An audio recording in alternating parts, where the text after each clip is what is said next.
에티오피아 역사상 가장 위대한 군주 메넬리크 2세. 솔로몬 왕조의 정통성을 확립하고 몇백 년을 이어오던 에티오피아는 주변 이슬람 국가들과의 갈등과 부족들 간의 전쟁 속에서 혼란의 역사를 겪어왔습니다.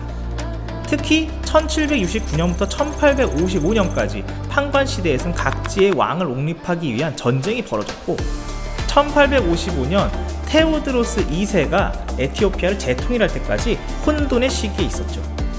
그리고 1889년 셰와의 왕이었던 메넬리크 2세가 황제로 즉위하게 됩니다. 에티오피아 근대 역사상 가장 위대한 군주로 평가받는 메넬리크 2세는 사실 왕위 계승과는 거리가 먼 사람이었어요.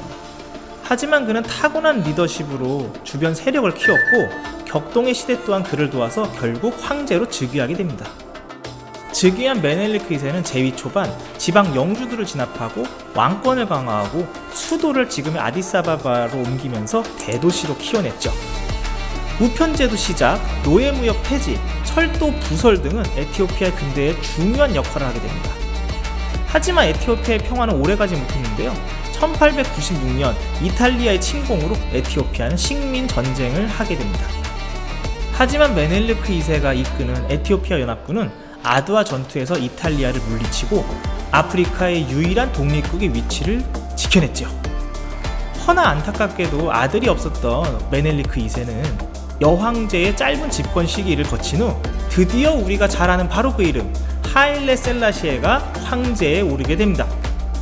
하일레 셀라시에 1세는 한국전쟁에서 아프리카에서는 유일하게 자신의 근위대인 강류 부대를 파병한 고마운 나라입니다.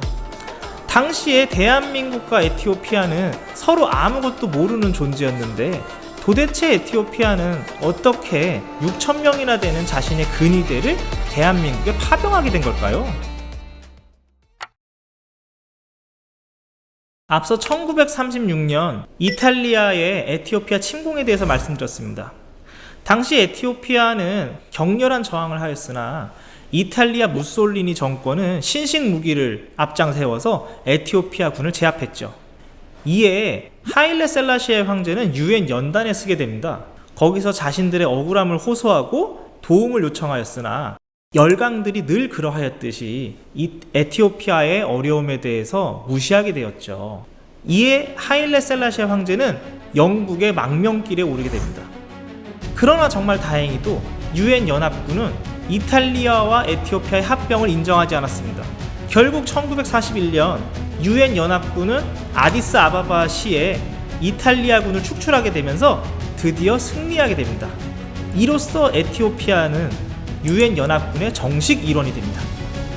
어수선한 나라를 정비하고 근대를 노력했던 하일레 셀라시에 황제는 1950년 한반도의 한국 전쟁을 목격하게 됩니다. 과거 유엔 연단에서 자신의 부당함을 호소했던 그는 자신과 비슷했던 약소국을 외면하지 않겠다, 그리고 집단 안보 정신의 대의를 지키겠다라고 다짐했습니다. 그래서 하일레 셀라시에 황제는 우리나라에 소중한 자신의 근위대인 강류부대를 파병하였고, 강류부대에는 두 가지 뜻이 있습니다. 첫 번째, 혼돈에서 질서를 확립하라. 두 번째, 초전박살 이라는 뜻의 이름을 황제가 직접 하사하게 됩니다. 그들은 단 한 명의 포로도 없었습니다. 그렇게 적군으로부터 귀신 부대로 불렸던 강류 부대는 전설의 부대가 되었습니다. 이후 1953년 휴전협정이 체결된 이후에도 에티오피아는 평화유지군으로 대한민국에 계속해서 파병하게 되었고, 하일레 셀라시에는 국제적 위상이 높아졌으며, 이 에티오피아의 숭고한 희생은 많은 국가의 지도자들에게 큰 귀감이 되었습니다. 따뜻한 과거의 희생을 바탕으로 1963년 에티오피아와 대한민국은 정식 수교를 하게 됩니다. 이후 대한민국은 그들의 헌신에 보답하고자 1968년 드디어 대한민국 춘천시 근화동에 에티오피아 참전 기념비를 건립하게 되었고, 이때 제막식을 열어서 하일레 셀라시에 황제가 대한민국 춘천으로 직접 방문하게 됩니다.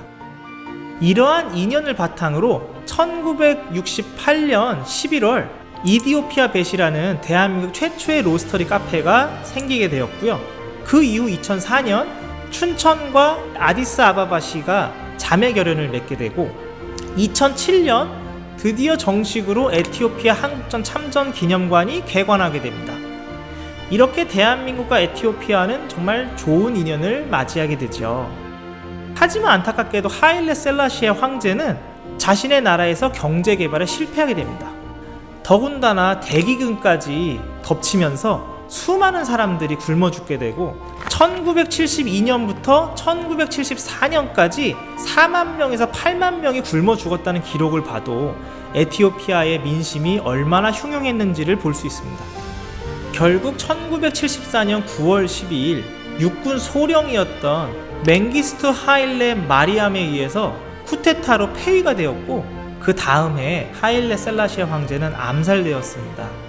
맹기스투 정권이 붕괴된 1992년이 되어서야 그의 시신이 발견되었고 2000년 돼서 아디스아바바시에 있는 성 트리니티 성당에 유해가 안착되었죠. 정말 파란만장한 솔로몬 왕조의 마지막 황제였습니다. 정권을 잡은 맹기스투 정권은 소련과 쿠바의 지원을 받게 됩니다. 이로 인해서 산업을 국유화하고 공산주의 정책을 펼치면서 우리나라의 자유주의를 위해 싸웠던 에티오피아가 오히려 우리나라랑 멀어지고 북한과 수교하게 되는 역설적인 상황이 펼쳐지게 됩니다. 우리가 예상할 수 있듯이 우리나라를 도와줬던 강류부대는 그 전까지 영웅 취급을 받았죠. 그러나 참전용사로서 국가의 영웅이었던 강류부대는 이제는 강류부대 출신임을 숨기며 살아야 했고 자신의 집과 연금을 뺏기고 그리고 엄청난 고초를 겪으면서 당시 북한을 공격했다라는 그 이유 때문에 아직까지도 생활고를 겪으며 힘들게 살고 있습니다. 하지만 맹기스투 정권도 에티오피아의 안정을 찾지는 못했습니다. 북부 에리트레아의 독립전쟁, 국교인 에티오피아 정교를 믿는 국민과 이슬람교를 믿는 국민의 갈등, 부족 간의 대란, 지역 분쟁, 소말리아와의 전쟁, 수단과의 분쟁, 국내 정치 혼란, 경제 빈곤화, 사막화 문제, 극심한 가뭄과 식량 부족 문제, 에이즈 환자 폭증 등 에티오피아는 극도의 혼란을 겪게 됩니다.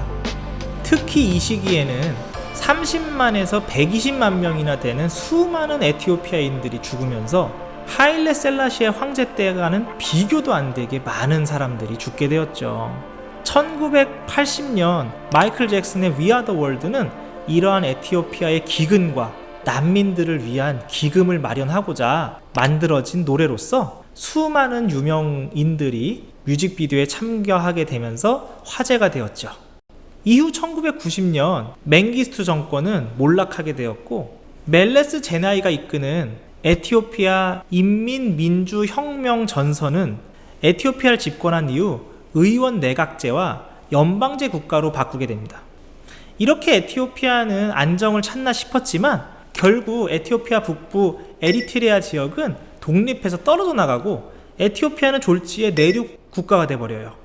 이후 소말리아와 수많은 전쟁을 겪으면서 결국 에티오피아는 최빈국으로 전락하게 됩니다. 2010년에 들어서 에티오피아는 나름의 경제적 성장을 했지만 빈부격차는 점점 더 커졌습니다. 결국 부족 간의 갈등, 불평등, 부정선거 등으로 인해서 2020년 북부 티그라이 지역에 반군이 발생하고 에티오피아 간의 내전이 발생하면서 아직까지도 많은 사상자를 내고 있습니다.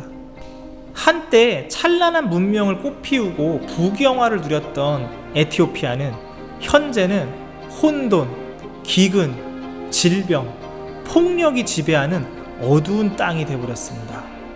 하지만 희망은 있습니다. 에티오피아는 천연자원이 풍부하면서 넓은 영토와 1억이 넘는 인구를 가지고 있는 나라입니다. 커피의 고향이면서 질 좋은 커피의 생산국이기도 하죠. 더군다나 이탈리아의 침공 시기를 제외하면 아프리카에서 유일하게 식민 지배를 당하지 않았던 아프리카의 자부심을 지키고 있는 나라고, 그래서 아프리카 연합본부가 있는 나라이기도 합니다. 또한 대한민국은 정부와 민간 차원에서 관심과 지원을 계속해서 하고 있습니다. 우리나라를 도와줬던 소중한 나라 에티오피아, 앞으로 평화와 발전이 있기를 기원합니다.